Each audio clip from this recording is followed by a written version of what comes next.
Plus fort, plus fort. Voilà. Vas-y. Essaye. J'entends à peine, j'entends à peine.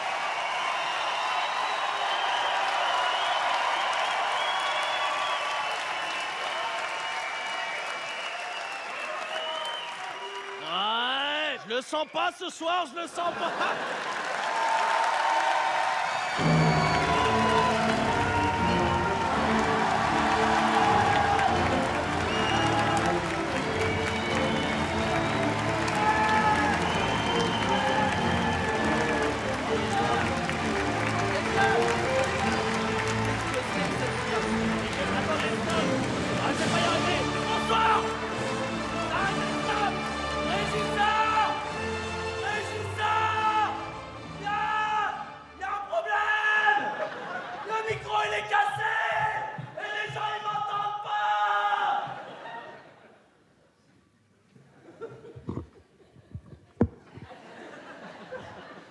Bah, tu vois, quand t'es professionnel, ça se passe tout de suite beaucoup mieux, hein.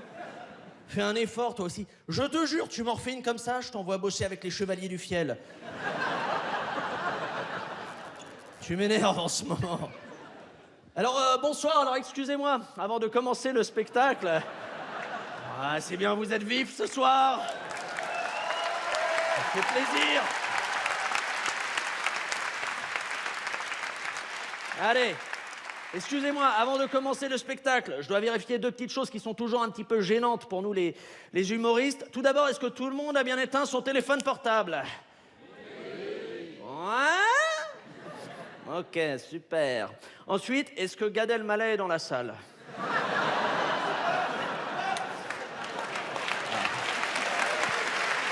C'est bien ça, c'est bien.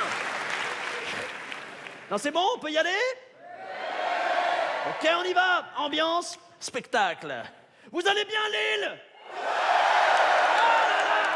Oh là là, merci de m'accueillir ici, en Belgique. Merci à vous d'être présents ce soir, car pour nous, les artistes, le public, bon, bah, c'est vital, hein. Sans vous, nous ne sommes rien. Quelque part, sans vous, nous sommes vous.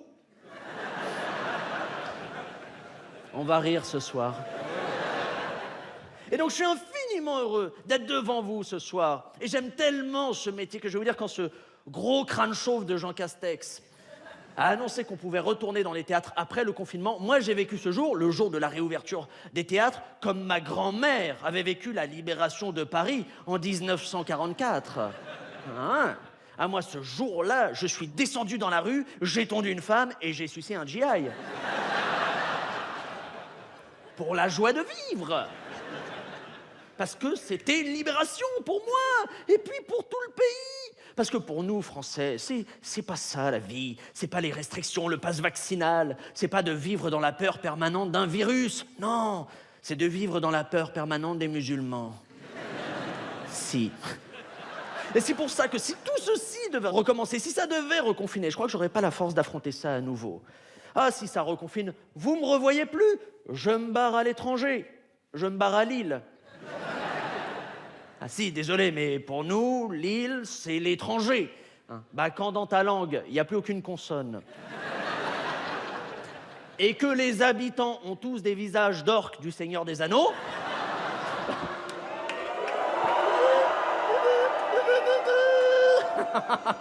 Vous êtes si prévisible. Bref. En tout cas, moi, on se dit tout ce soir, moi, c'est surtout les deuxième et troisième vagues qui m'ont flingué. Parce que la première vague, premier confinement, ouais, j'ai plutôt aimé ça. Hein. On était obligés de rester chez nous, on était un peu foufou, on s'habillait n'importe comment, on ne se lavait même plus. Non, c'était hyper enrichissant de se plonger dans la peau d'une rennaise.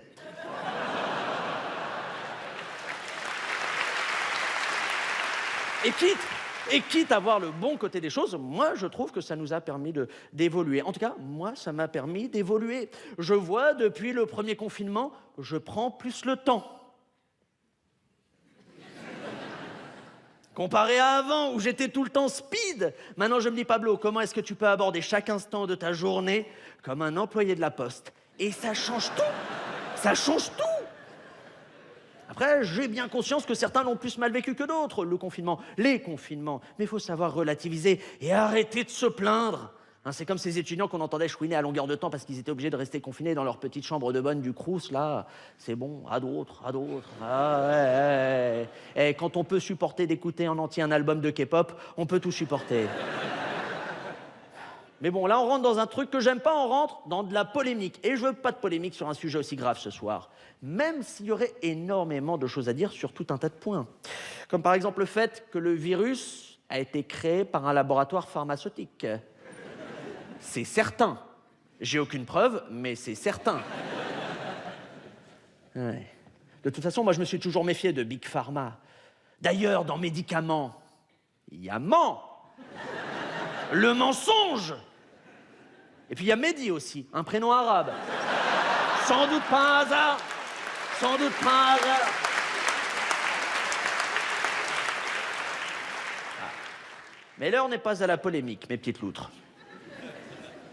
L'heure est à la réjouissance d'être ensemble au théâtre ce soir. Tiens d'ailleurs, comment ça va se passer ce soir, Lille? Bien, le principe, il est archi simple. Vous le connaissez. Je vais faire des blagues. Vous allez rigoler. Inch'Allah. Comme on dit à Roubaix. Et après, le spectacle, si tout se passe bien, je vais baiser l'une d'entre vous. Ah, bah voilà. Alors attention, je vois vos visages, vous êtes perplexes. Attention, je vous baiserai avec respect, évidemment. Vous me croyez pas, c'est ça, j'imagine bien. Ok. Respect, tu peux venir, s'il te plaît? Respect, viens, parce qu'après, les gens ne me croient pas. Et je ne peux pas bosser correctement. Respect, les gens. Les gens. Respect. Alors, on est sur qui ce soir? Respect en termes de choix de la personne pour l'érotisme post-spectacle, comme on dit dans le métier. Qui tu as choisi? Vas-y, allez, tu peux choisir qui tu veux ce soir. Vas-y, mon grand, choisis. Fais voir. Non, bah non, ça c'est un homme, ce n'est pas dans mon cahier des charges, ça n'a aucun sens ce que tu es en train de raconter. Stop! Tu arrêtes ça tout de suite et tu retournes en loge faire du développé couché. Ben arrête de le draguer, toi aussi, catin, là, avec ton regard de braise. Allez, voilà, accueillir les spectateurs et spectatrices avec classe et élégance, ça, c'est fait. Maintenant, je voulais vous dire une dernière chose. Avant de rentrer dans le cœur de ce spectacle, c'est que ce soir, j'ai la pétoche. Oui, j'ai peur, je le dis. Hein, j'ai les Maltesers dans le parachute. Je le dis. Et vous m'auriez vu, avant de monter sur scène, là, oh, je tremblais comme Nabila devant une dictée de CE2. C'était impressionnant, c'est vrai. Vous savez, je crois que j'ai presque aussi peur. Ça va, Carlos Ghosn? Petit cadeau, voilà.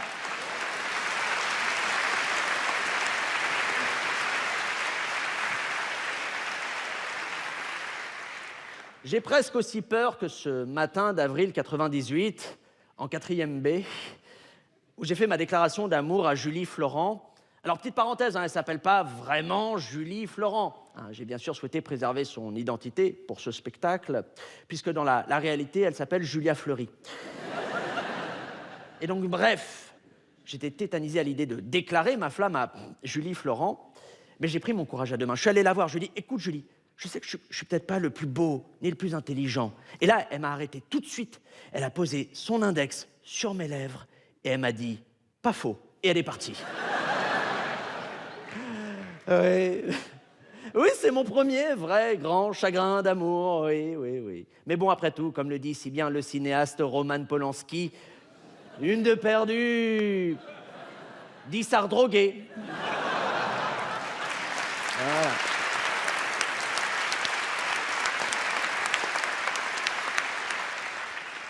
Alors, pour info, cette vanne, je la fais en début de spectacle pour tester le public, et je sens qu'on va pouvoir communiquer, vous et moi. Et donc, me voilà, malgré la peur, malgré le trac, devant vous, ici, ce soir, pour vous parler d'argent, de votre argent, parce que vous avez payé votre place, j'espère. Et sachez que je prendrai soin de ce pouvoir d'achat avec respect. Tiens, d'ailleurs, respect, viens avec l'argent des gens, s'il te plaît. Vous voyez, ils sont tous réunis ici, avant de rejoindre leur nouvelle maison en Suisse. Si des gens veulent dire adieu à l'argent, c'est maintenant ou jamais. Je vois qu'il y a du pouvoir d'achat au premier rang. Madame, faites un dernier bisou à l'argent. Allez-y, faites un dernier bisou. Faites un dernier bisou. Voilà. Et ils le prennent vraiment. Allez. Va jouer en province, qui disait.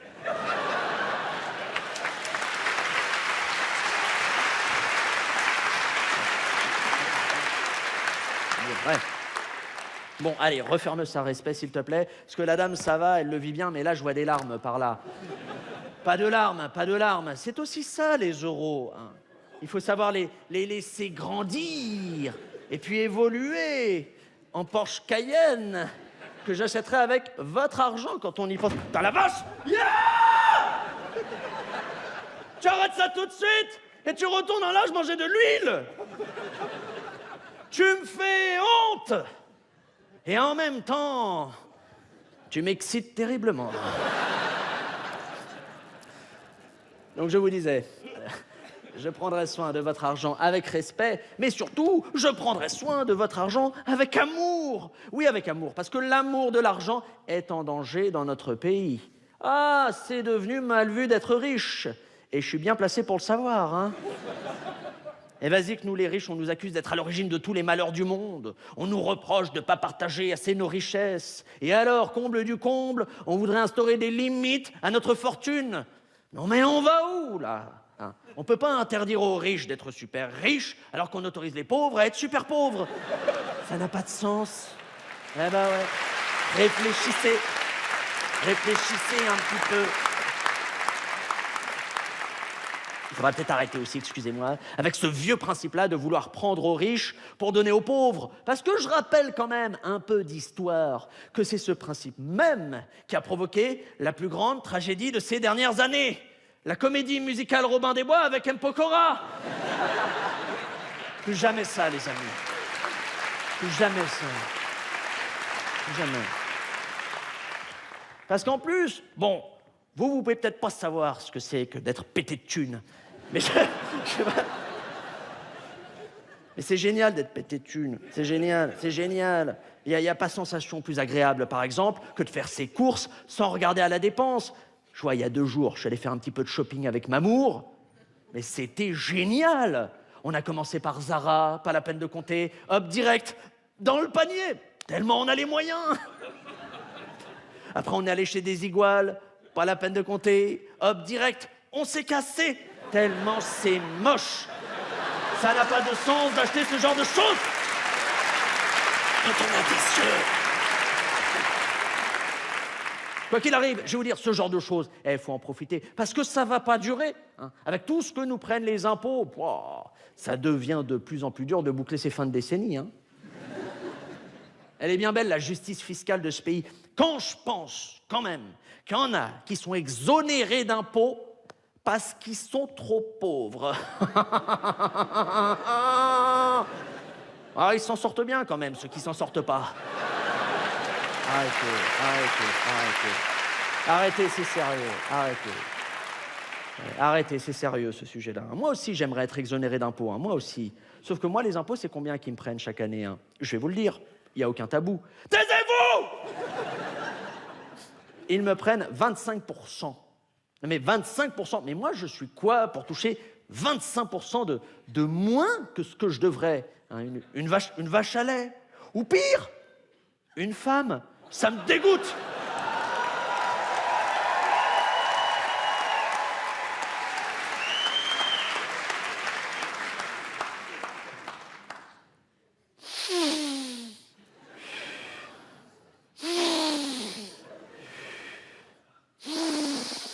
Ça se voit que j'ai pris des cours de théâtre avec Francis Huster ou pas? Généralement, ça se remarque assez vite. Hein. Je pose la question parce qu'apparemment aussi, il y aurait une journaliste de Télérama dans la salle ce soir. Hein. Donc, en termes de performance d'acteur, j'ai envie de lui offrir un certain standing. Hein. Ouais. Bon, après, si ce que j'ai fait jusque-là, ça suffit pas pour la convaincre, j'ai prévu autre chose, évidemment, hein. Eh tiens, vous êtes sympa ce soir, et puis comme c'est la dernière, je vais vous montrer un petit extrait. En régie?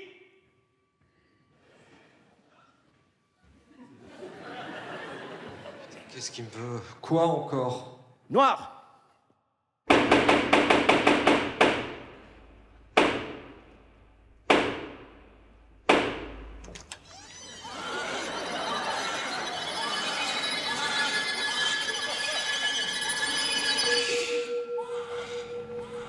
Je vous ai compris.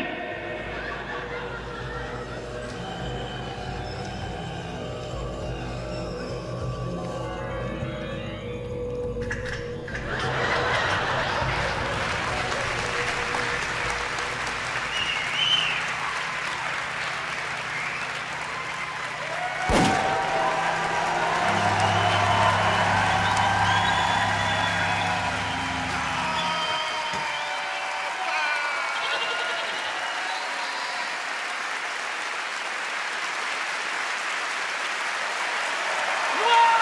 Superbe. On les applaudit plus fort que ça, Lille. Les gars, saluez votre public. Bravo, bravo à eux.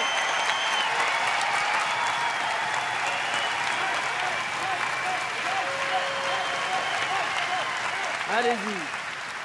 Oh là là, oh là là. Écoutez, franchement, c'est avec un truc aussi incompréhensible. On n'obtient pas 3T dans Télérama. Moi, j'y comprends plus rien. Ça vous a plu? J'ai une version de 4h30 si ça vous intéresse. Vous savez, pendant cette interlude théâtrale de génie, je sais. Vous savez, pendant cette interlude, je réfléchissais et je me disais que depuis le début de ce spectacle, je fais que vous parler d'argent, de pouvoir d'achat, de confort, et je fais que râler. Oui, je râle, mais c'est parce que j'en ai ras-le-bol de la France, j'en ai ras-le-bol de ce pays. Et puis surtout, j'en ai ras-le-bol d'entendre dire à longueur de temps que c'est génial de vivre en France, qu'on a la chance de pas vivre dans un pays du tiers-monde, hein. Oh, mon Dieu, mais déjà, mais quel mépris et quelle condescendance pour ces milliards de personnes qui vivent là-bas, en Asie ou en Seine-Saint-Denis. Parce qu'on a énormément à apprendre des pays du tiers-monde, énormément. Hein, comment ne pas gâcher de la nourriture? Ben ouais, parce que j'ai honte quand je vois la quantité de viande et de légumes qu'on jette à la poubelle, alors qu'on pourrait les lancer sur Vianney. Il y a des raisons d'être énervé, on est d'accord? Hein? Ah ouais. Évidemment. Hein. Et je ne vous parle même pas du prix de la vie en France. Je vais vous en parler quand même. Tiens, écoutez bien, c'est une folie. À Paris, à l'achat, pour obtenir on va dire 30 mètres carrés, il faut débourser aujourd'hui en moyenne 300 000 euros. Non mais 300 000 euros. Vous savez ce qu'ils ont en Afrique pour 300 000 euros? Non, eh ben eux non plus. Attention, hein. J'ai rien contre l'Afrique, j'adore ce pays, Wakanda. J'adore.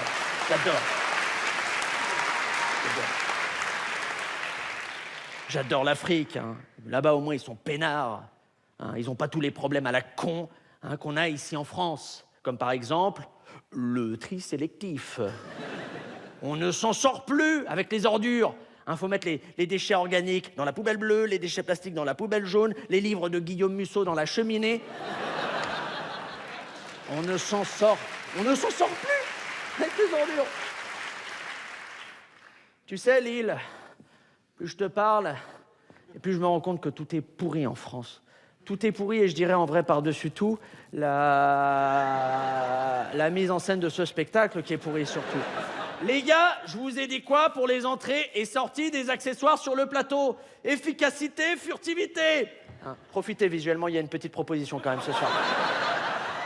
Je régale. Ah, vous êtes coquins ce soir, ouais, c'est ce que je me disais bien, ouais.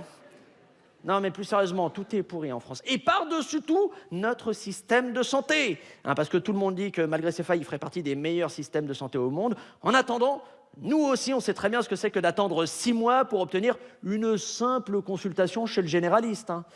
Ça s'appelle la Picardie, c'est juste à côté, les amis. Hein. Attends, stop. Attendez, stop. Il n'y a que des gens de Lille dans la salle ce soir ou pas? Ah non, oui, voilà, ouais. Non, je pose la question parce qu'il y a votre réaction et j'ai vu une calèche garée devant le théâtre. Donc je me suis dit, peut-être qu'on a des gens de Beauvais dans la salle ce soir, ce genre de...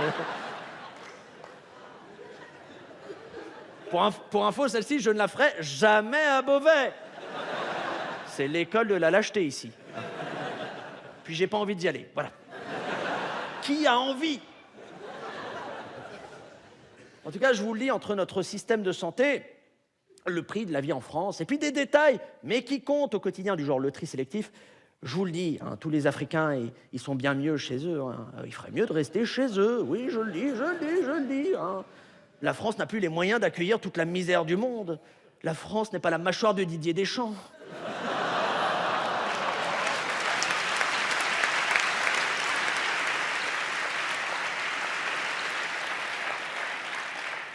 Je l'aime bien, celle-là. Je vais vous dire quelque chose qui va sans doute vous choquer, mais je crois qu'il est grand temps que tous les étrangers qui vivent ici en France retournent dans leur pays, au Pauvristan. Parce que... Écoutez-moi! Parce que, est-ce que nous, Européens, on va par exemple en Afrique pour profiter des richesses de ce pays? Eh ben non! Et pourquoi? Mais parce que les Chinois sont déjà là-bas, en train de tout piquer à notre place. Bon Dieu, ce que j'aurais aimé être né à Tokyo, moi je vous le dis.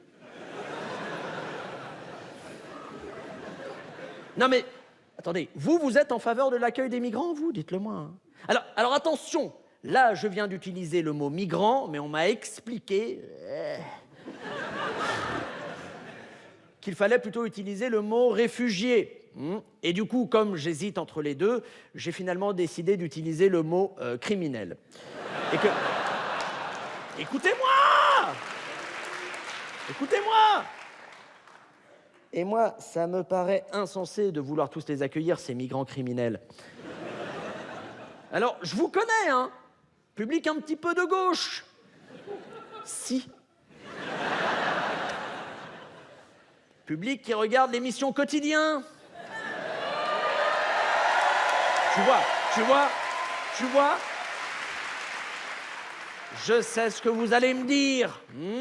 Yann Barthès, il est vraiment sympa dans la vie? Non. Et ensuite, vous allez me dire, attention Pablo, l'immigration n'est pas un danger, mais une chance pour la France, nanana. Et moi à ça, je vous répondrai avec un contre-argument qui tient seulement 3 mots. Natacha Saint-Pierre. Donc non, l'immigration n'est pas une chance pour la France, voilà. C'est dingue. Et quand bien même elle le serait une chance, l'immigration, je suis désolé, mais l'intégration de ces centaines de milliers de personnes, leur intégration, elle est malheureusement impossible. Parce que, je vais vous dire, le problème c'est que... Ouais, je parle pas fort parce qu'il y a des gens. Le problème c'est que dès le départ, tous ces demandeurs d'asile, tout ça, dès le départ, quand ils arrivent dans notre pays, ils envoient un très mauvais signal. Parce que quand on débarque chez quelqu'un et qu'on est poli, on n'arrive pas les mains vides. Une bouteille de champagne, une boîte de macarons, et pas une bouée de sauvetage ou une étoile de mer achetée à la va-vite dans le duty-free de l'Aquarius. Je veux dire, excusez-moi, c'est pas la mer à boire que de faire des efforts pour s'intégrer. Ouais, pas sûr de celle-ci, pas sûr, je le dis, pas sûr de celle-ci, je le dis, pas sûr.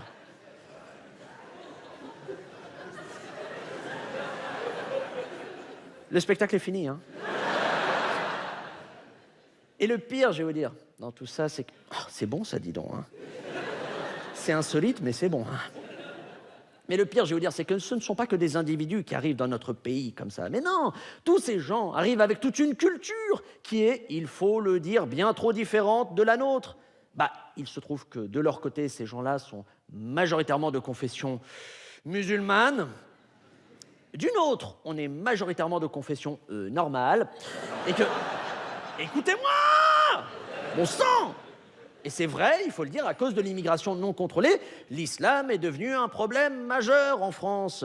Et si on veut que l'intégration de tous ces migrants musulmans se fasse parfaitement, écoutez, moi je crois que ça doit passer par la création d'un islam de France. Un islam français, c'est-à-dire un islam islamophobe. Si. Eh oui. Eh ben ouais.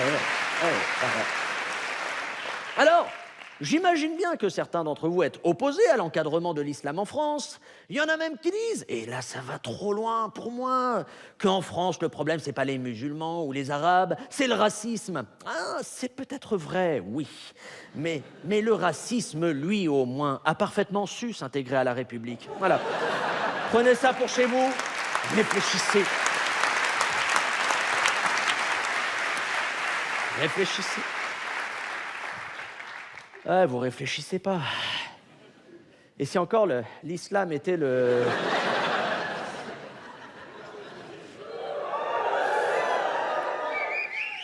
Tu touches, tu payes. Gros porc.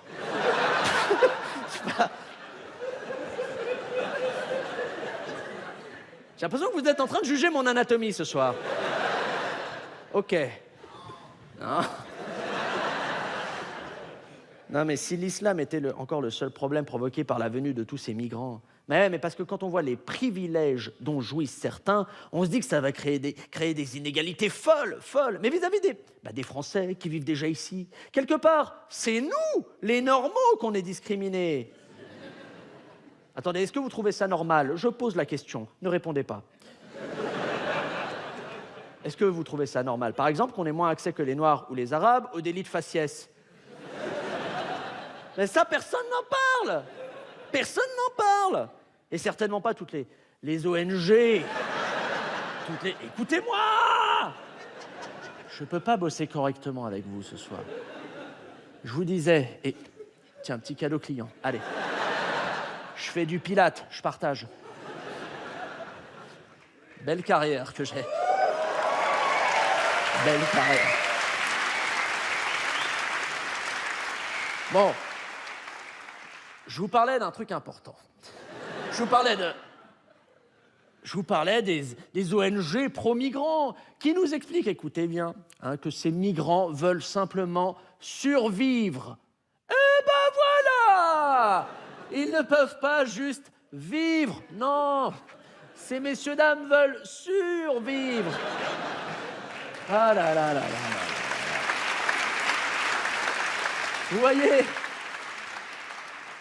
Vous voyez, c'est ça le problème avec les gens qui n'ont rien, ils en veulent toujours plus. D'accord, c'est triste ce qui leur arrive, mais arrêtons d'exagérer. Ok, ils ont traversé la Méditerranée en bateau, là, oui, ok. Mais moi, en un an de Club Med Gym, j'ai parcouru 2 fois le Pacifique sur mon rameur. Est-ce que je demande l'asile politique pour autant? Eh ben non, parce que je sais me tenir, voilà, c'est tout. Alors évidemment, je les déteste en tant qu'être humain, mais je les respecte énormément. Je les respecte énormément en tant que sportif, parce que c'est vrai que traverser la mer comme ça, c'est du sport. Mais là, puisqu'on parle de sport, je reprendrai la fameuse citation du baron Pierre de Coubertin. L'important, c'est pas de gagner, mais de rentrer dans ton pays.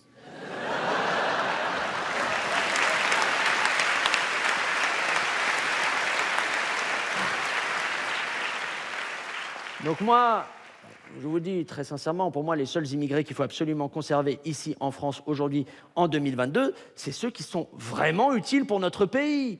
Comme par exemple, je sais pas, qu'est-ce que je pourrais vous trouver, moi, les marabouts, tiens, par exemple. Ah ouais, les marabouts, bon, je les adore. Alors un marabout, qu'est-ce que c'est? Mise en scène. Chut. Alors un marabout, si vous voulez, c'est un peu comme un médecin, mais qui n'aurait aucune notion de médecine, ni aucune notion de marabout d'ailleurs. C'est une personne sans notion. Alors attention, je ne suis pas là pour tourner en ridicule les marabouts, hein. Ça, c'est leur boulot à eux. Et ça...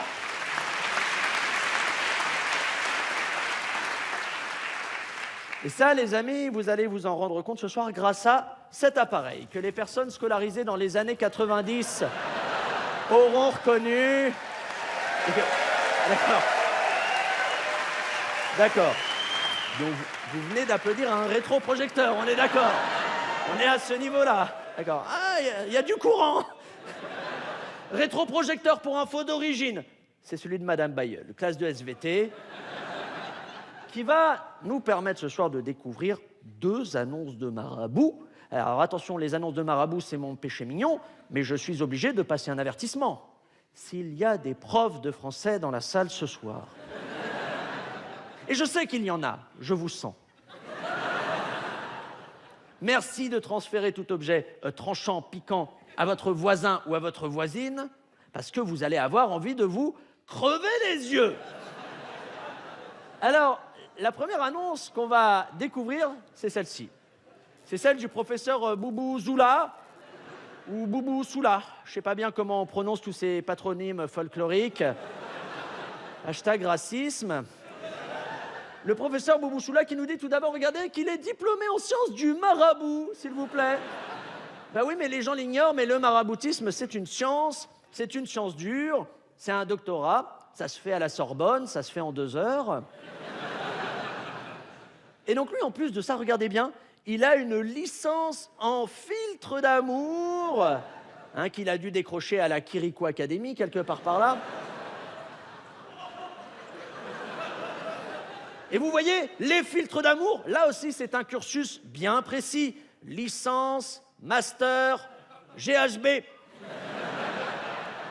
Ensuite, il nous dit qu'il est académicien des médiums. Pas de moquerie là-dessus, les amis. C'est très difficile de devenir académicien des médiums. Moi, je vous mets au défi d'intégrer une confrérie qui n'existe que dans sa tête, en fait. Ensuite, il nous dit qu'il est médium, marabout très fort et compétent. Et on passe à la liste des compétences. Soigne les chagrins d'amour, redresse tous les sexes tordus, repart les pieds cassés et les scooters italiens.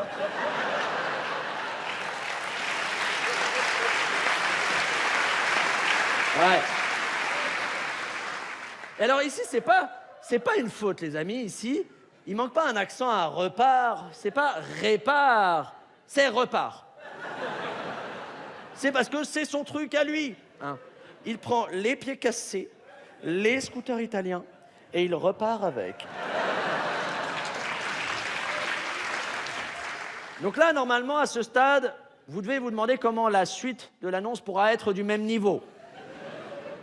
Elle le sera, vous allez voir. Alors, on a quoi? Arrêt, cigarette et alcool, réussite aux examens. Et là, regardez bien, en 3 lignes, seulement 3 lignes, on a quelqu'un qui nous explique qu'il est à la fois psychologue, podologue, garagiste et intervenant chez Academia. Polyvalence. Ensuite, on a quoi? Détecte toutes les maladies, enlève les sondes anales. Non, s'il vous plaît, on rigole pas à ce genre de choses. On est adultes ce soir. Soigne l'éjaculation précoce, fait pousser la pelouse. Alors écoutez, on connaissait le professeur Boubou-Soula, podologue, garagiste. Eh bien, c'est un professeur Boubou-Soula davantage sexologue, paysagiste qu'on est en train de découvrir. Peut-être dans 2 lignes, on apprendra qu'il est boulanger perchiste. On navigue à vue, les amis. Hein. Moi, je vous dis, après chaque virgule, j'ai toujours l'impression d'être Christophe Colomb sur la Santa Maria. Il y en a qui vont crever d'une infection du Becherel, c'est une évidence. Mais on est en train d'écrire l'histoire, les amis. Allez, on s'accroche.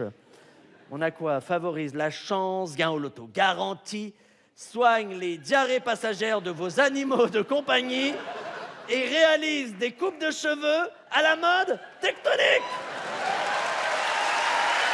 C'est bien, c'est bien. Ouais, c'est bien.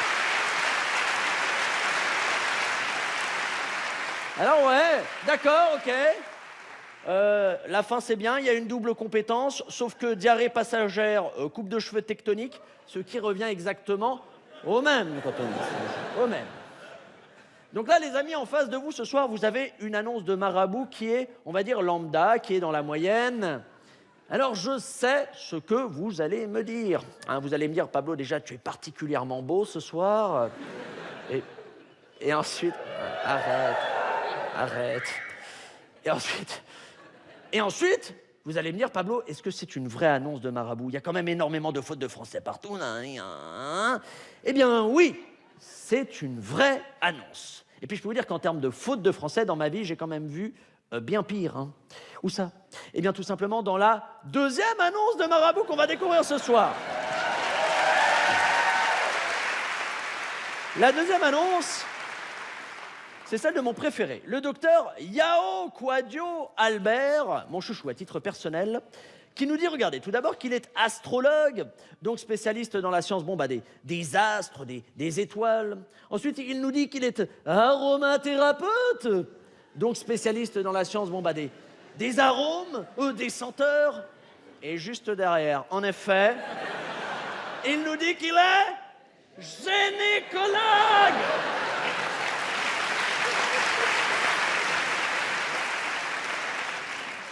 Donc, spécialiste du sommeil pendant les cours de français.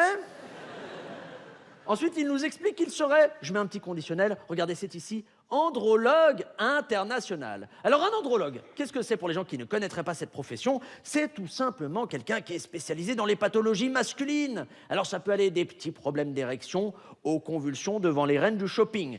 Beaucoup plus grave. On passe à la catégorie soigne et guérit, avec 14 R. Ah ouais, c'est mieux que 1, voilà, c'est tout. Alors on a quoi? Soigne et guérit les séropositifs. Pas sûr. Soigne également, alors, l'érection molle, l'impuissance sexuelle, la faiblesse sexuelle, l'éjaculation précoce. On sent une petite spécialité qui est en train de se dégager si vous êtes attentif. Soigne également, et là c'est pour vous mesdames, et c'est un sujet grave, il soigne les cancers du sein et de l'utérus, uniquement cela. Allez. Lui, à mon avis, quand il fait un dépistage, il doit allumer des bougies et mettre un petit Barry White. Hein. On a l'image, hein. Ensuite, il traite la cataracte en 5 minutes. La cataracte. La cataracte.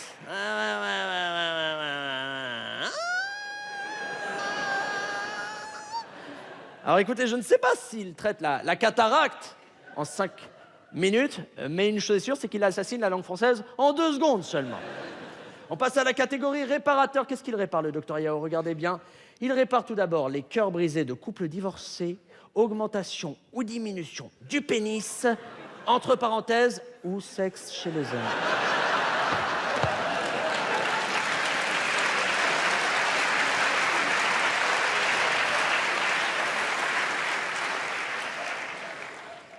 Et là, je suis comme vous, je suis perplexe. Je ne comprends pas. Je ne comprends pas. Ceci dit, en vrai, augmentation ou diminution du pénis, ça c'est important. Parce que quoi qu'on dise, dans une relation, la taille, ça compte. Hein. Moi-même, ça m'est arrivé de coucher avec des partenaires qui auraient aimé que j'ai un sexe plus long ou plus large.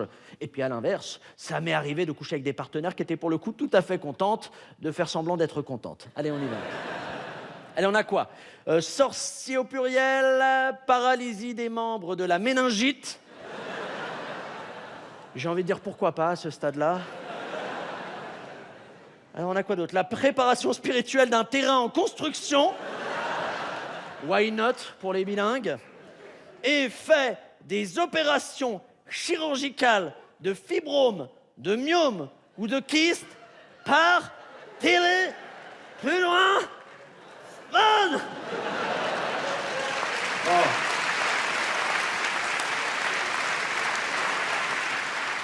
Là, je vous le dis, on ne sait plus si c'est une annonce de marabout ou un camoulox. Le gars, il a tout mis dedans. Salade, tomates, oignons, sauce, Biggie Burger. Et enfin, ultime compétence de cette annonce, un classique dans le maraboutisme, redresse tous les sexes tordus. Comme le professeur Boubou Zoula, vous l'aurez remarqué. Bah oui, mais il y a quelqu'un qui a applaudi. Ouais, mais c'est vrai que là, c'est un point important. Parce que c'est vrai que quand on est un homme et qu'on a un sexe tordu, un petit peu long, ouais. Qu'on a un sexe tordu et que par exemple, on va aux toilettes, eh ben c'est chiant! Parce qu'on en fout partout! Alors que quand on est un homme avec un sexe bien droit et qu'on va aux toilettes, eh ben... Ouais, vous avez raison. Vous avez raison, on en fout partout aussi. Allez, vous m'avez énervé un petit peu. Fin de l'annonce, vous avez toutes les informations pratiques, ligne directe, heure de réception, 7h à 18h30, même les jours fériés. Alors intéressez-vous au maraboutisme un peu, hein, allez.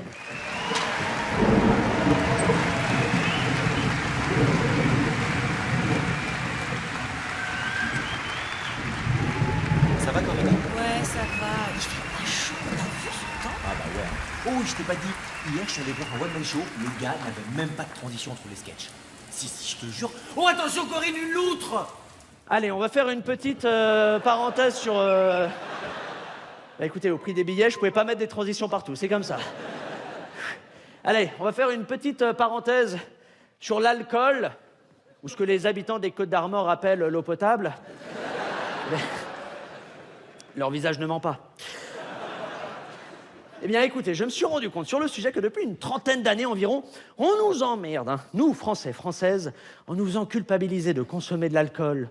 On nous fait passer pour des poivreaux irresponsables, là. C'est bon, ça va de 2 minutes, hein. Déjà parce que l'alcool, c'est pas si dangereux que ça, si on regarde attentivement. Et puis l'alcool, mon sang, c'est la fête. L'alcool, c'est la vie. L'alcool, c'est le compagnon de tous les grands artistes. Tous les grands artistes ont eu une relation fusionnel avec l'alcool, hein. Ernest Hemingway, tiens, génie de la littérature et alcoolique. Gainsbourg, génie de la chanson et alcoolique. Sami Nasseri, et juste alcoolique, en effet, juste alcoolique. Mauvais exemple. Mauvais exemple. N'empêche qu'on dramatise trop avec l'alcool, hein. Alors attention, que ce soit bien clair, là, je suis pas du tout en train de faire l'apologie de l'alcoolisme, ça, c'est autre chose. L'abus d'alcool, on fait attention, les amis, hein. Surtout quand on reprend le volant après une soirée bien arrosée. Vous connaissez la fameuse phrase, je vais la répéter, c'est chiant, je sais, mais c'est vrai que celui qui conduit, c'est celui qui ne boit pas. Ouais. Et du coup, dans ma famille, celui qui conduit, c'est mon neveu de 5 ans. Malin, malin, malin. Donc plaisir de boire, mais prudence et modération. C'est vrai que pour les gens qui ne savent pas se contrôler, l'alcool peut jouer de vilains tours, hein. Bon, on a tous connu cette situation au moins une fois. Allons, hein. On a envie de s'éclater. Alors on boit jusqu'à l'ivresse. Et puis le lendemain matin, bon bah... horreur! On se réveille nu, à côté d'une personne qui ne nous plaît même pas, et avec laquelle on est marié depuis des années.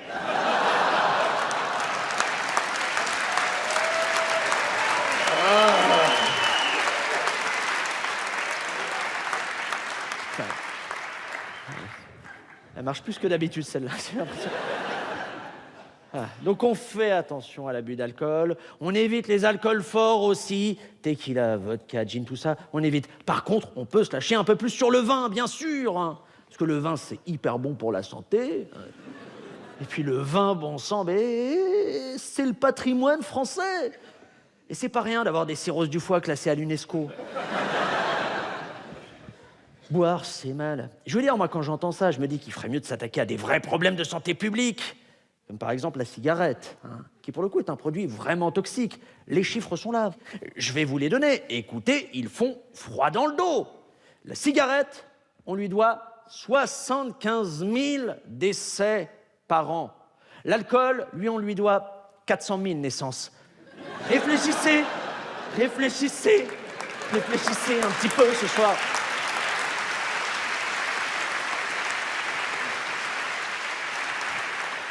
Puis, Eh, on connaît tous des victimes du tabagisme dans notre entourage, hein. Personnellement, j'en connais 32. Elles sont jaunes et elles vivent toutes dans la bouche de Marine Le Pen. Ça fait du bien, ça. Elle était bloquée ici depuis 2 heures. Ouais, je me sens plus léger, ouais, je me sens plus léger. Non, mais plus sérieusement, moi je le dis, les clopeurs, les clopeuses, j'ai pas peur de vous le dire, pour moi, vous êtes des criminels. Ah, vous valez pas mieux que les fumeurs de cannabis. Eux, c'est les pires. Vous savez combien il y a de morts chaque année en France à cause du cannabis? Est-ce que pour vous, le chiffre d'1 milliard, c'est beaucoup? Ouais? Alors il y a 1 milliard de morts chaque année. Sans même parler des trafics qui gangrènent nos banlieues. Mais à cause des dealers ultra-violents, nos policiers n'osent même plus y mettre les pieds. Comment a-t-on pu laisser nos banlieues se transformer en bibliothèque, franchement?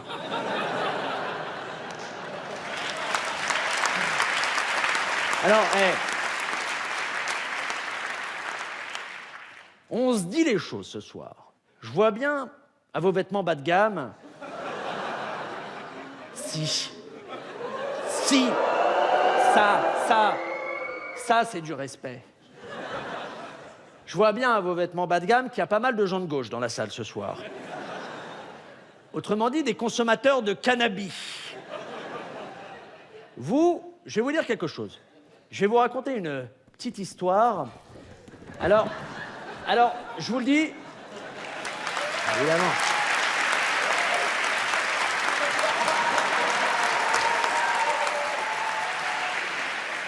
Je vais vous raconter une petite histoire.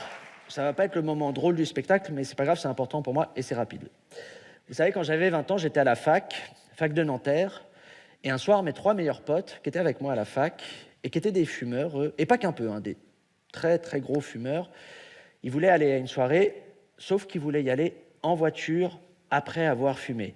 Et moi, évidemment, je trouvais que c'était pas une super idée, et j'ai essayé de leur expliquer qu'on ferait peut-être mieux de rester en toute sécurité à l'appart où on était ce soir-là, et puis on irait faire la fête un autre jour, un autre soir, il y aurait d'autres occasions, d'autres soirées.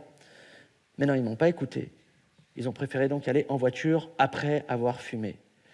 23h, ils partent. 2 heures plus tard, mon téléphone sonne. Je décroche. Si vous souhaitez connaître la fin de cette histoire, réservez dès à présent vos places pour votre artiste préféré dans son nouveau spectacle. Pablo Mira finit de dire des choses contre encore plus d'argent. Du 11 septembre 2022 au Stade de France et dans toute la France, sauf les dom-toms, parce que c'est pas vraiment la France. Et vous voyez, restez vigilants. Voilà. Alors là, je vous parle de drogue, je vous parle de comportement addictif, mais s'il y a une chose à laquelle je suis accro, moi, mais de manière excessive, c'est pas la cigarette ou l'alcool ou que sais-je, moi, c'est la bouffe. Plus particulièrement, mon truc, c'est le sucre. Je vous donne un exemple, écoutez à quel point mon addiction est pathétique, même misérable, on va se le dire, tiens. Une tablette de chocolat, tiens. Avec la pulsion, avec le désir, je peux me mettre à la regarder comme Roméo regarde Juliette, ou comme Jean-Marc Morandini regarde son stagiaire de 3e. C'est vraiment le...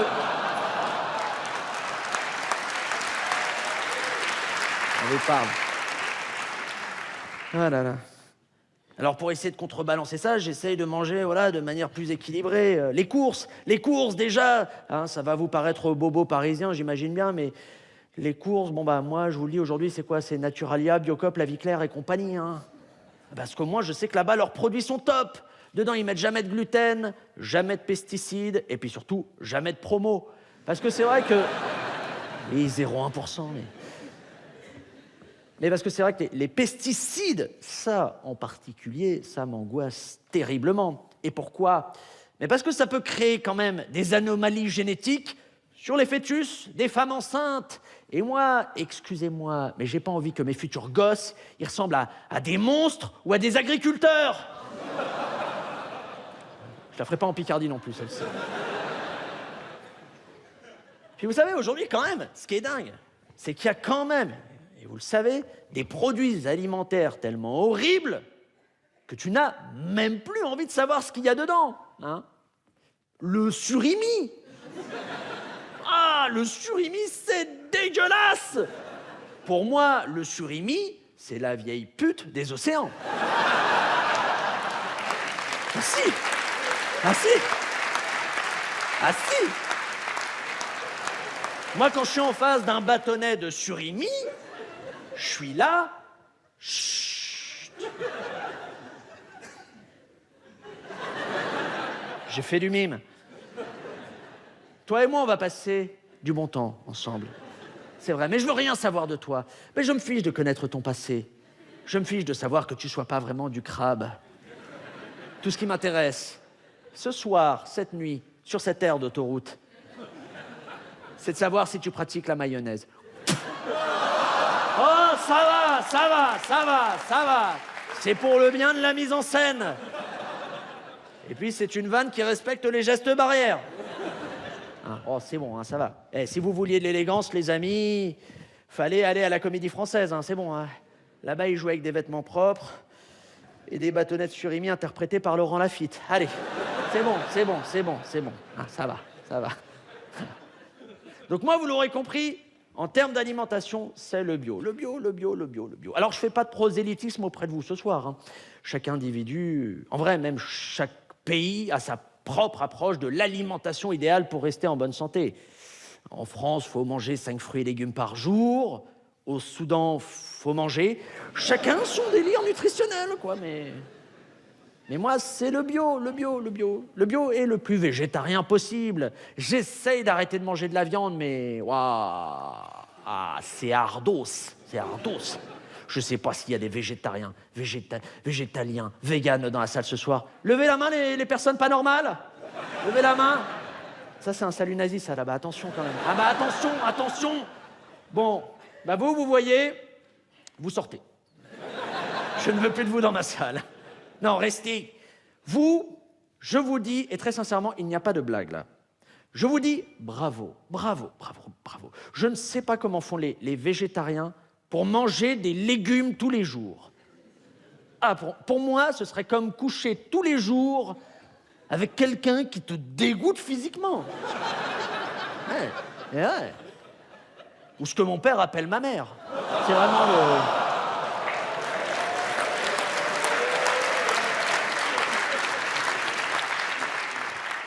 Et aux végétariens, véganes, tout ça, je leur dis aussi ceci, et sans blague, je reconnais que d'un point de vue éthique et moral, le mieux ce serait de ne pas manger de viande du tout.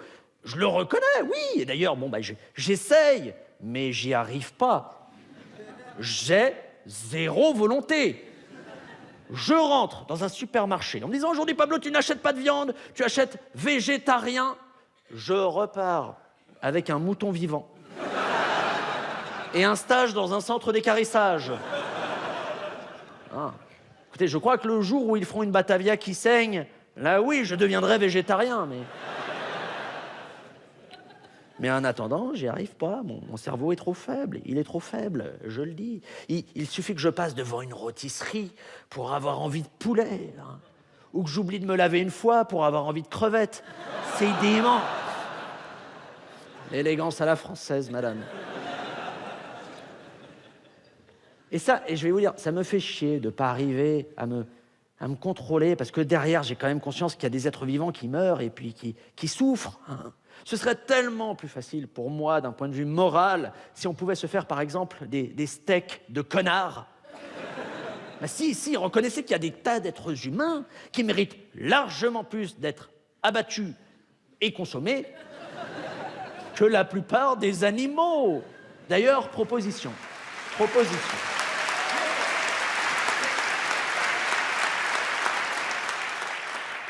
Proposition. À prendre ou à laisser, bien sûr. Peut-être que la solution au massacre permanent et massif des animaux, c'est l'anthropophagie. Mais pourquoi il ne faudrait pas manger de la viande humaine? Parce que quoi, la vie humaine est sacrée, c'est ça. Mais qui a dit ça? Un être humain, je parie. Ben oui, parce que si vous demandez à Bernard l'hippocampe, si la vie humaine est sacrée, on sait tous ce qu'il va nous répondre. Il va nous répondre... C'est un hippocampe! Vous pensez vraiment qu'il allait faire une phrase? Et il ne peut pas! Il ne peut pas faire de phrase! Il n'a pas eu de scolarité! Et c'est ça mon public, putain! Arrête. En tout cas, si je devais me faire un jour un steak de connard, de manière très hypothétique, bien sûr, écoutez, je crois que je me ferais un steak de bon gros mec machiste et sexiste. Ah, parce que ça, le sexisme, je peux pas. J'ai essayé, mais je peux pas. Et malheureusement, il est partout dans notre société, le sexisme aujourd'hui. Ici même, en France, on a des gars qui croient pouvoir séduire une femme en l'appelant ma petite biquette. En Afghanistan, on a des talibans qui croient pouvoir séduire une biquette en l'appelant ma petite femme. Après, sur le sexisme, je veux pas non plus tomber dans l'excès inverse et dire que tout serait de la faute des hommes, là. Non. Tous les hommes ne sont pas des porcs qui agressent les femmes. Désolé de contrarier les féminazis qui pourraient se trouver ici ce soir, mais il y a encore des types tout à fait corrects qui savent se contenter de fermer les yeux. Voilà. C'est ma deuxième préférée du spectacle, celle-ci.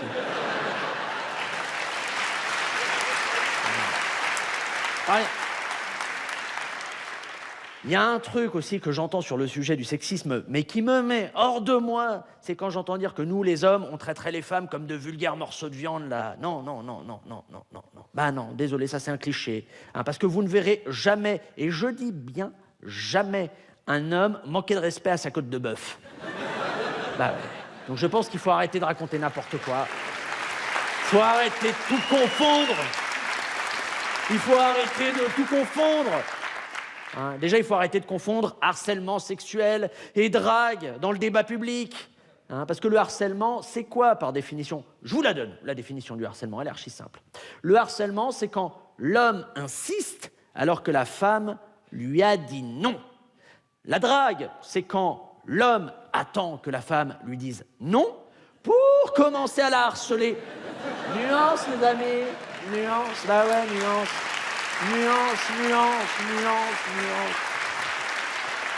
Donc moi, je pense que la clé en la matière sur le sexisme, c'est quoi? C'est l'éducation. L'éducation! Mais quitte à instaurer des cours de séduction, pourquoi pas? Comme ça, les hommes pourraient enfin apprendre à aborder correctement les femmes dans la rue ou dans les transports. Et puis les femmes sauraient qu'il faut fuir à toute vitesse dès qu'elles entendent la fameuse phrase « Bonsoir, Nicolas Bedos. » Dramaturge.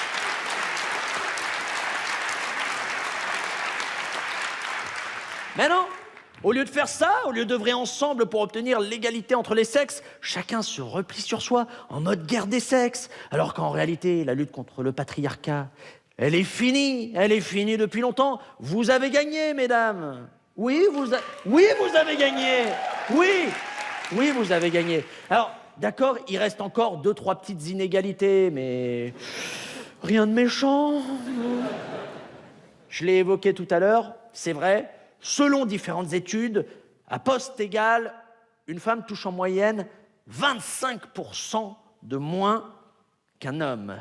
Et ça, quand j'y pense, ça me révolte. Bon, j'y pense jamais. Mais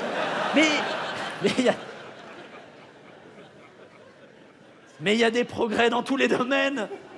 Les tâches ménagères. Les hommes ont fait d'énormes efforts en la matière, et ça, on est obligé de le reconnaître. Moi-même, j'ai pas toujours été irréprochable sur le dossier, je le dis, je le reconnais. Mais un jour, j'ai eu un déclic. Je suis allé voir Mamour. Je lui ai dit, écoute, Mamour. Écoute, Mamour. Dorénavant, les tâches ménagères, ce sera 50-50. Toi, tu fais la poussière et le repassage, mais le reste, c'est Bibi qui s'en charge. Bibi, c'est notre femme de ménage congolaise. Ah là là, elle est adorable. Un cœur gros comme ça. Diabète de type 2. Ma petite princesse de l'insuline.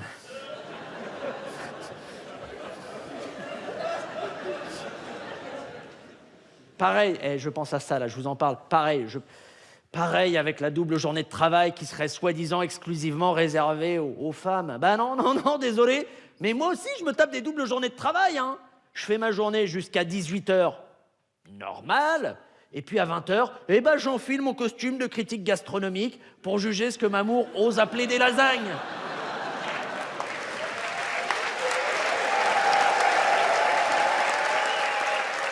Ah là là. Quel affront, putain. Après, c'est vrai sur le sujet du sexisme, restent les agressions sexuelles comme des rives ultimes du sexisme. Mais là, on est entre nous ce soir. Et puis on est à Lille.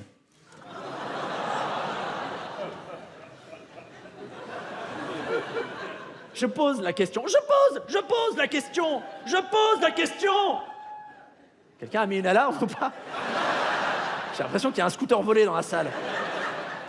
Sur les agressions sexuelles, je pose la question. Est-ce que c'est systématiquement de la faute des hommes? Ben non, mes petites poulettes, ben non! Parce que moi, je dis que c'est pas aux hommes de réfréner leurs pulsions. C'est aux femmes de courir plus vite. Ah oui, faut aller vite, madame, faut aller vite. Et de faire attention, bon sang! Non, on ne se balade pas dans certains quartiers avec une mini-jupe.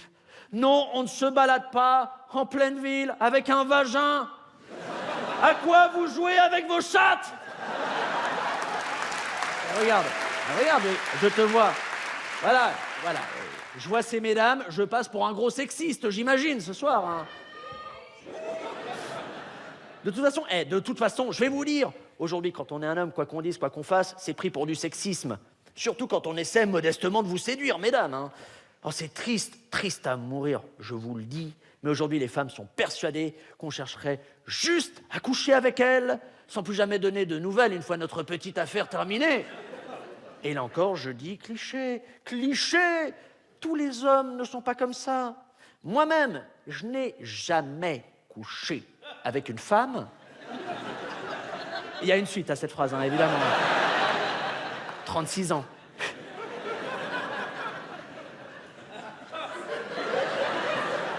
Si. Je n'ai jamais couché avec une femme sans prendre le soin de la rappeler quelques mois plus tard. Oui, pour vivement lui conseiller d'aller se faire dépister, évidemment. Bah oui, parce que c'est plus un pénis que j'ai, c'est une champignonnière. Ah là là. Et je peux vous dire que chaque semaine, elle produit son petit kilo de pleurote, hein. Voilà. Une gousse d'ail, du sel, du poivre, un filet d'huile d'olive. Et t'as ton déjeuner automnal pour toute la famille, hein. Cousin compris. Attends, tais-toi. Un maraîcher, sans doute. Ouais, mais bon. Stop. Silence! Vous entendez ce bruit derrière la clim ou pas? Ouais, c'est ça. Mais c'est le son de mes 3T dans Télérama qui sont en train de s'envoler à cause de cette vanne. Je m'en fous, je la fais quand même, carpe diem. La vie est courte, putain. Rien à foutre de Télérama. Je vais vous dire, en réalité, tant que la vanne que j'ai faite là, et puis que les autres, elles passent auprès de Mamour, c'est tout ce qui compte, hein. Eh ouais, Lille, Pablo Mira est amoureux, ouais. Ouais, j'ai le cœur grenadine, je le dis. Ouais, je suis amoureux. C'est beau, hein? Ouais, mais chiale si t'as envie, toi. Chiale, mon gars. Personne te regarde, chiale. Ouais, je suis amoureux. Bah oui. Désolé, mesdames, hein. Ou messieurs. Ou les enfants, que sais-je. Ouais, je suis amoureux. Alors, on se dit les choses ce soir. J'ai jamais été aussi épanoui sentimentalement dans ma vie, mais pendant très longtemps, l'amour, ça a été un sujet terrible pour moi, terrible. Et pendant très longtemps, sans doute à cause de mon père, qui me répétait tout le temps, quand j'étais enfant.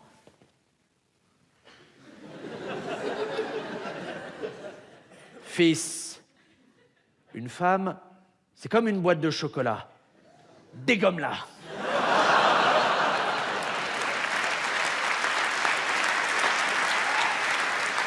Bon, Ouais.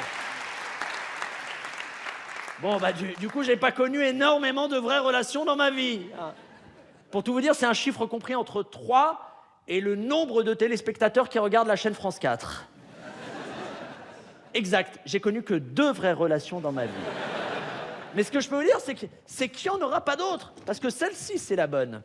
Vous savez, you know en latin. Je crois que je me souviendrai toujours de la première fois où j'ai vu celle qui allait devenir ma femme plus tard. Pour moi, c'était une évidence. Une évidence. Ah, j'ai tout de suite su que je n'aurais aucune chance avec sa copine mannequin. Alors, je me suis rabattu sur l'autre, là. Immédiatement, j'ai su qu'on était fait l'un pour l'autre. Je me rappelle, je me suis dit, ce sera elle, la mère de mes allocs. De mes enfants! De mes enfants! Enfants! Ce sera elle à qui je vais jurer fidélité jusqu'à ce que la mort nous sépare. Une mort qui s'appelle Jessica, étudiante à Sciences Po. Et moi, je vais vous dire, je souhaite à chaque personne présente dans cette salle ce soir et devant sa télé de connaître un jour le bonheur que moi je vis au quotidien avec Mamour. Hein. Parce qu'il n'y a rien de plus beau que de tomber sur l'âme sœur. Bon, et il n'y a rien de plus triste que de tomber sur l'âme, la chanteuse. Non mais c'est vrai. Non mais c'est vrai, je veux dire, être amoureux, c'est fabuleux comme sensation. Hein, on se sent un peu comme des oiseaux. On a envie de s'envoler et de chier sur des inconnus. On ressent ces fameux papillons dans l'estomac. Bon, après, pour ressentir ces papillons sans être amoureux, c'est possible. Bien sûr, suffit d'aller dans un resto indien très mal noté sur TripAdvisor. Mais l'aboutissement ultime de cet amour, c'est quoi? C'est le fait de devenir parents ensemble.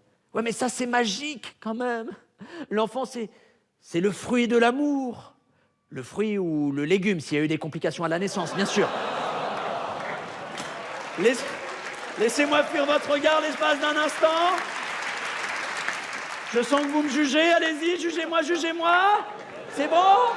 Vous m'avez jugé? Le spectacle reprend. Il y en a une pire qui arrive. Je vous préviens. C'est pour ça que moi, je ne comprends pas les célibataires qui, après une rupture, qui se mettent à rejeter l'amour comme ça. Alors, sans doute qu'ils ont dû souffrir par le passé. C'est vrai qu'une relation amoureuse ou conjugale, c'est jamais facile. Entre la routine, les non-dits, les tromperies. Bon, moi, j'ai la chance de vivre une très, très belle histoire d'amour, parfaitement saine, puisque je sais que Mamour ne regarde pas les autres hommes, et Mamour sait que je ne regarde pas les autres hommes. Mais à tous ces amourophobes, moi, j'ai envie de leur dire, il faut garder espoir. Oui, moi, en amour, je suis un éternel optimiste, et je préfère toujours voir le vagin à moitié plein. Je vous avais prévenu.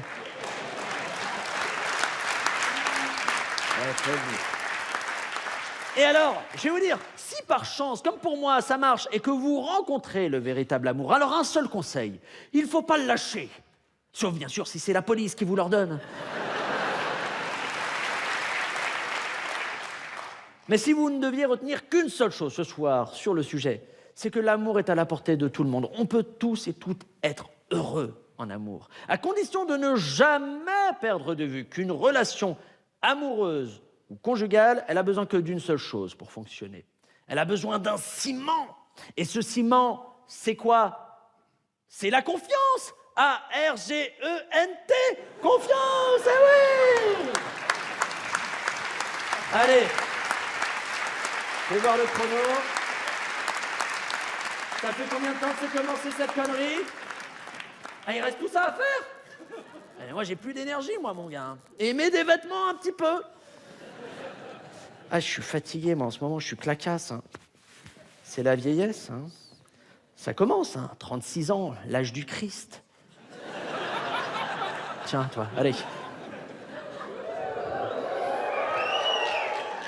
Tu me la rends après quand même. La vieillesse, c'est terrible. Moi, surtout, je le sens dans ma chair et je le sens dans mon corps que je suis en train de vieillir. Le sport! Moi, mon truc, c'est la course à pied. Avant, il me fallait 1 heure pour faire quoi? Environ 12 kilomètres. Alors qu'aujourd'hui, il me faut 1 heure pour arriver à me dire « Ah non, je vais pas courir aujourd'hui, non ! 30 degrés ! À mon avis, il va neiger. Je vais plutôt me faire un Netflix et une fondue savoyarde. Allez, on y va! Vikings, saison 5, on y va. C'est terrible, le sport. J'ai beau me défoncer à la salle de sport, je vois bien que les effets sont plus les mêmes. Mes pectoraux, ils sont plus aussi rectangulaires qu'avant. Regarde, et regarde. J'ai des angles droits qui se pètent la gueule, là, regarde. Ah, touche, toi, vas-y, allez, touche. Touche, vas-y, touche. Et il le fait.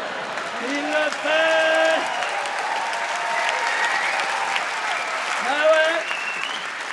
Les gens sont au théâtre, ils se lâchent.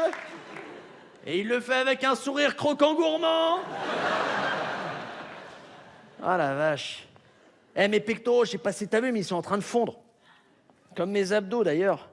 Mes abdos, il m'en reste 1 sur 6. On a enterré le numéro 2 la semaine dernière. Vous auriez dû venir. C'était vachement émouvant.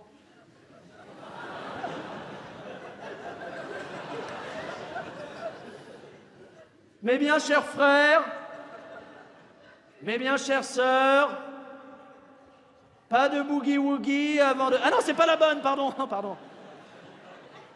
Mes bien chers frères, mes bien chères sœurs, nous sommes ici réunis pour accompagner Abdo de Pablo numéro 2 vers sa dernière demeure. Dieu, Yahvé pour les juifs, Allah pour les musulmans, Didier Raoult pour les Marseillais.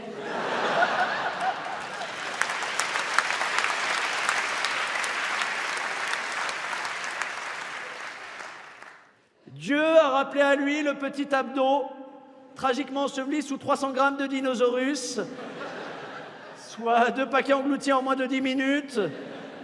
Heureusement, le petit Abdo n'a pas eu le temps de souffrir. Souviens-toi que tu es né Grèce et que tu redeviendras Grèce. Au nom du Père, du Fils et de Muriel Boll.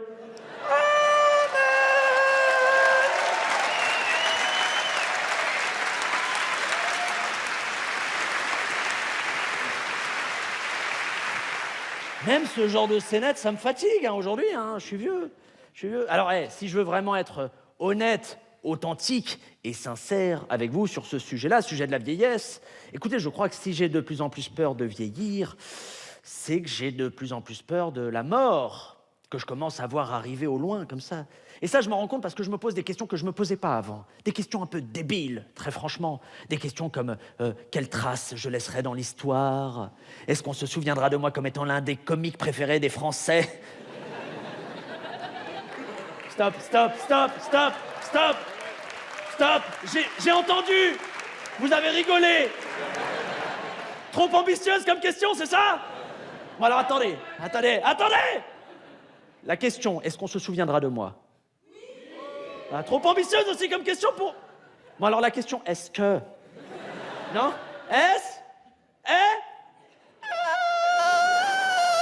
T'as tué dur avec moi, Lille? Non.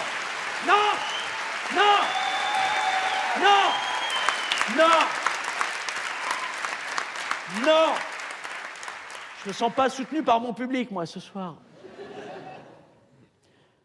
Bon, bah... Salut!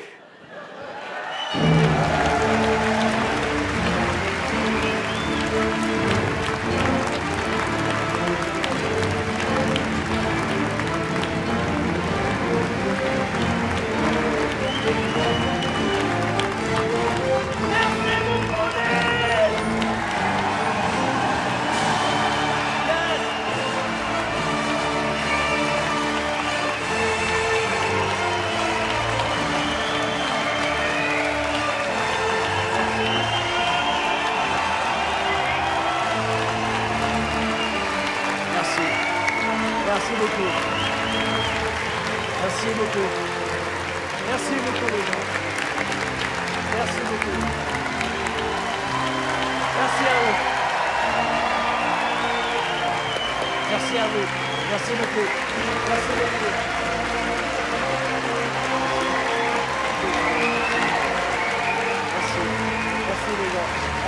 Merci.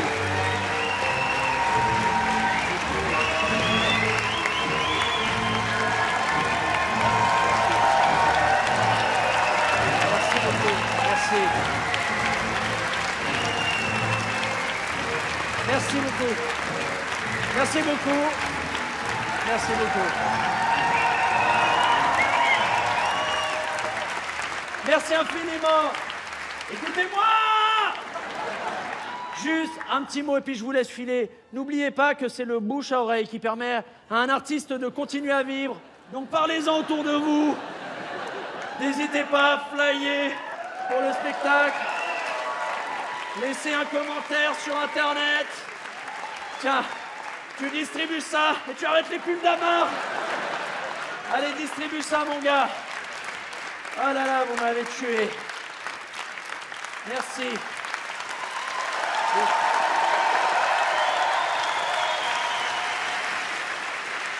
Juste, je vous dis un mot. D'ailleurs, et là, c'est vraiment moi qui parle. Hein. C'est pas le personnage fou que j'ai créé pendant 90 minutes qui vous parle. Juste, si vous laissez un commentaire sur Internet après le spectacle, sentez-vous libre d'écrire ce que vous voulez. Ce que vous voulez. Parce que, je vais vous dire, même si je ne suis pas d'accord avec ce que vous dites, moi, je me battrai pour que vous ayez le droit de comprendre que j'ai raison.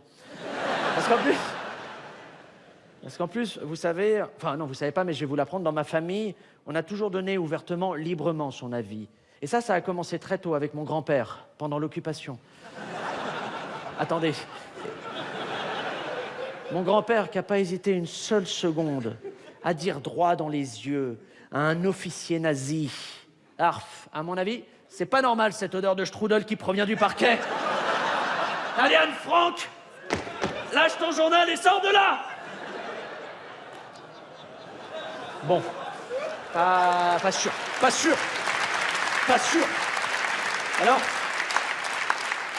Alors pour l'anecdote, à la base, je voulais terminer ce spectacle sur cette vanne-là, mais Fanny, ma metteuse en scène, elle m'a dit... Non, trop consensuel, elle m'a dit. Donc c'est hyper important de donner son avis librement, même sur un spectacle comme celui de ce soir, parce que je veux dire, quelque part, ça permet aussi de faire vivre un petit peu la liberté d'expression. Et un peu d'histoire, là encore. Il y a quand même des gens qui se sont battus et qui sont morts pour qu'aujourd'hui, on ait le droit de souhaiter la mort des gens sur Internet. Et que quelque part, si Jean-Michel, 58 ans, alcoolique, sans emploi, toi peut-être... Mais je sais pas. S'il ne peut plus traiter toutes les femmes qu'il croise sur le net de sales traînées, alors ça voudra dire que les terroristes auront gagné. C'est important de donner son avis, mais c'est aussi tout aussi important de se confronter à l'avis des autres, parce que ça permet de faire naître le débat, de se forger un nouveau point de vue sur un sujet, quel qu'il soit. On apprend toujours énormément en se confrontant à l'avis des autres. Moi, par exemple, il y a un truc que j'adore faire dans ce cadre-là, c'est lire les commentaires que je peux trouver sous les articles de presse que je vois défiler sur Internet ou les réseaux sociaux, et j'apprends toujours énormément de choses. Tiens, je vous donne un exemple. Ce matin même, je clique sur un article à propos de Vladimir Poutine. Qu'est-ce que j'apprends dans les commentaires? Que c'est qu'un sale pédé. Pourquoi pas? Je clique ensuite sur un article à propos de Marion Cotillard. Qu'est-ce que j'apprends dans les commentaires? Que elle aussi, c'est un sale pédé. Et alors ensuite, je clique sur un article à propos de Bilal Hassani. Qu'est-ce que j'apprends dans les commentaires? Que c'est qu'un sale juif. Eh bien, je ne savais pas tout ça. Et vous voyez ce genre de phrase qui illumine une journée? On les doit à ceux qu'on appelle les haters, ces internautes qui postent des commentaires haineux sur le web. Alors, je vais vous dire quelque chose qui ne va pas vous plaire ce soir, mais c'est pas grave, j'assume mon point de vue. Mais je les aime bien, les haters.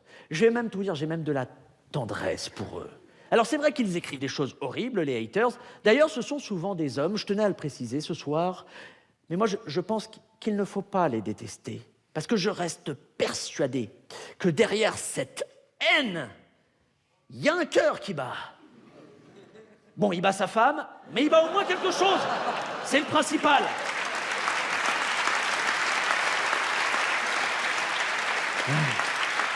Allez.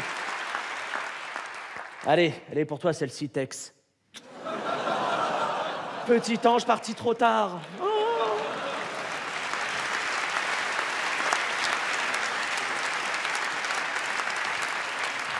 Mais c'est vrai, pour revenir au sujet, c'est vrai qu'à cause des haters, Internet et les réseaux sociaux, surtout, aujourd'hui, sont devenus le lieu privilégié pour échanger sa haine. Oh, si vous aimez les gens qui se détestent, Internet, c'est ringis, hein. Moi-même, ça m'arrive en semaine de me lever aux aurores, 5h, parfois 4h du matin, pour aller sur Internet, pour amener des palettes entières de commentaires haineux bien frais. Tiens, d'ailleurs, je vous en ai ramené quelques-uns, j'aimerais bien avoir votre point de vue là-dessus. Les gars, on y va, on déploie le dispositif. Non. On y va, c'est parti. Non, les gars, on les y gars, va. Pablo. Quoi, qu'est-ce qu'il y a, Mathieu? Qu'est-ce qu'il y a? On n'a plus le temps, là. Et comment ça, on n'a plus le temps? Attendez, stop. Comment ça, on n'a plus le temps? On n'a plus le temps, il y a un spectacle après. Mais c'est quoi, le spectacle après? Un spectacle de pole dance unijambiste. Bah non, tu m'annules cette merde, ça va pas ou quoi? Alors, je vais vous présenter ma...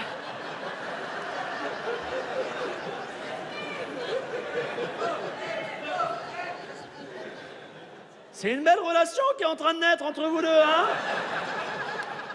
Reste sur moi visuellement. Alors, je vais vous... Bon, bah pour toi, le sketch de fin, c'est plié, hein? Elles vont être longues, ces 57 minutes, hein? Allez, je vais vous présenter ma petite sélection de commentaires de haters.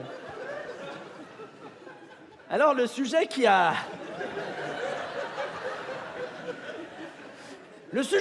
passionné... Écoutez-moi! Le sujet qui a passionné les cassos du web ces dernières semaines, c'est bien sûr la guerre en Ukraine. La guerre en Ukraine. Et depuis le début du conflit, chacun y allait de son petit commentaire anti-guerre.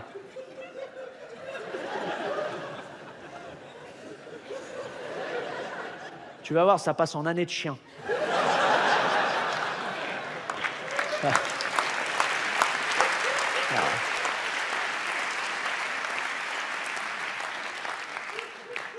Chacun y allait de son petit commentaire anti-guerre, à commencer par l'internaute Capitaine Culotte. L'internaute au grand cœur. Et vous allez voir que chez lui, il n'y a pas que le cœur qui est grand.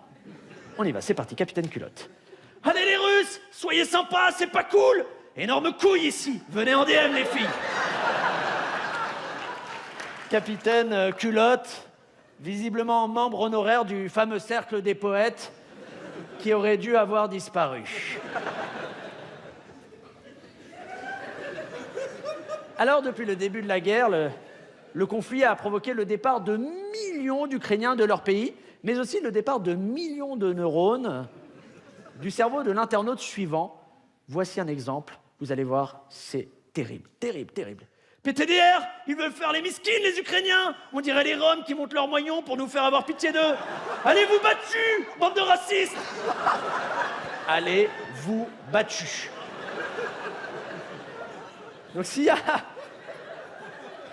y a des personnes ici qui s'apprêtaient à envoyer des aliments ou des médicaments aux Ukrainiens, pensez à faire un petit colis avec un Becherel pour Spartan Shadow, parce qu'il est visiblement en pénurie d'infinitifs, le garçon. Alors des messages anti-ukrainiens comme celui-ci, on en trouve sur le web, mais on en trouve quand même moins que des messages anti-Poutine. Poutine qui aimerait bien la mort de Volodymyr Zelensky, le président ukrainien, mais qui, après ce spectacle, souhaitera la mort d'un internaute que je vous présente. On est... Poutine, on dirait qu'il a sucé tout le botox des meufs de Friends. C'est pas faux. C'est pas faux. C'est violent. Ouais, c'est violent, mais c'est pas faux. Hein? Vous le savez peut-être pas, mais chaque année, ce sont quand même 10 000 tortues de mer qui meurent étouffées par des résidus de Courtney Cox. 10 000. C'est pas rien. Alors la question centrale c'est qui peut arrêter Vladimir Poutine? Qui peut arrêter un homme qui possède l'arme nucléaire? Eh bien, la réponse, elle est simple. C'est l'internaute Maestro, qui lui possède la débilité nucléaire. Et il n'hésite pas à s'en servir sur Twitter. On y va, Maestro, c'est parti. Poutine, je te baisse devant le Parlement ukrainien quand tu veux. Tu chevauches des ours, mais j'ai un grizzly dans le slibard. Hashtag, fais des choses pas à pas à une grand-mère de Moscou. Alors, ça fait mal à chaque fois. Alors je profite de ce message pour faire une petite parenthèse pour tous les hommes qui m'écouteraient ce soir. On ne le répétera jamais assez. Ce n'est pas la taille qui compte, c'est la façon de la laver. Donc face à Vladimir Poutine, patience, plus que 18 minutes. Donc face à Vladimir Poutine, on peut faire une stratégie dure, lui envoyer des internautes comme Maestro, mais on peut aussi utiliser la voix douce, lui envoyer des diplomates, des hommes et des femmes de paix, des gens zen, des gens comme Tommy Pantier. Tiens, regardons sa photo de profil. Tommy Pantier, il est là, sa photo de profil c'est ça, c'est des moines bouddhistes hyper calmes. Description du profil, bonne personne, vrai gentil, calme, ange éternel. Tiens, bah regardons le message de paix qu'il a envoyé à Vladimir Poutine. On y va, c'est parti. Allez, on y va. Bacouille avec son palace plus beau que Versailles, FDP Poutine. Ne dis pas sucer ma bite comme des haches, mais va faire enculer dans le noir de riches. C'est-à-dire que là... C'est-à-dire qu'il a réussi à faire à la syntaxe ce que les Russes ont fait à Mariupol. Terrible, terrible. Il a tout détruit. Il a tout détruit. Alors Tommy Pantier, il est fou, c'est une évidence. Mais en matière de folie, il a un maître. Un sensei. Ce sensei, il s'appelle Marco Escobar. Voici son message. Vous n'êtes pas prêts? On y va. Enculé, t'es à race, vous les Ruskov. Vous êtes que des grosses merdes. Viens me provoquer à moi devant mon dentaire. Tu as oublié tes 11 sous-marins ou as laissé tes propres soldats mourir face à leur mère, ta femme, ta grande gueule de fils de pute. Bise. J'attends tes réponses, bâtard de rep. Bon. Voilà. Bon, bah, face à un cerveau aussi détraqué, aussi malade, là, même le professeur Boubou Soula, il a Boubou Bandonne. Allez, voilà, cette plongée dans la France, la vraie, s'arrête ici, maintenant. Alors, vous l'aurez compris, ce sketch, il évolue en fonction de l'actu et puis de ce que je peux trouver ici et là sur Internet. Donc, si vous ne voulez pas vous retrouver parmi tous ces sociopathes, la prochaine fois que je jouerai ce sketch dans mon spectacle, c'est simple, vous allez sur Internet et puis vous dites quelque chose de sympa à propos de la soirée qu'on a passée ensemble. Les gars, on y va. Moi, j'ai repéré un des iguales à brûler en centre-ville. Mathieu, générique. C'est ainsi que se termina ce spectacle que certains jugèrent bien trop cher au regard de sa faible durée, mais que Gad Elmaleh qualifia d'extrêmement inspirant. Pablo Mira, Respect et ce jeune homme très beau à la tête de sanglier partèrent ensuite à la recherche de Julie Florent pour la convaincre d'épouser Pablo. Mais hélas, celle-ci avait déjà refait sa vie avec Vianney. Les trois amis prenirent alors des chemins différents. L'homme très beau à la tête de sanglier devint une star du mannequinat en posant nu en couverture du magazine Jeune et Gibier. Respect regagna le 18e arrondissement de Paris où il devint un héros local après avoir escaladé un immeuble de 4 étages à main nue pour sauver une bouteille d'huile suspendue à un balcon. Pablo Mira, lui, prena finalement la direction du Dakota où il vécut parmi les Cheyennes qui le baptisèrent Nashoba, qui signifie ragnou de céleste, avant de mourir dans d'atroces souffrances d'une UMST inconnue. Bonne soirée.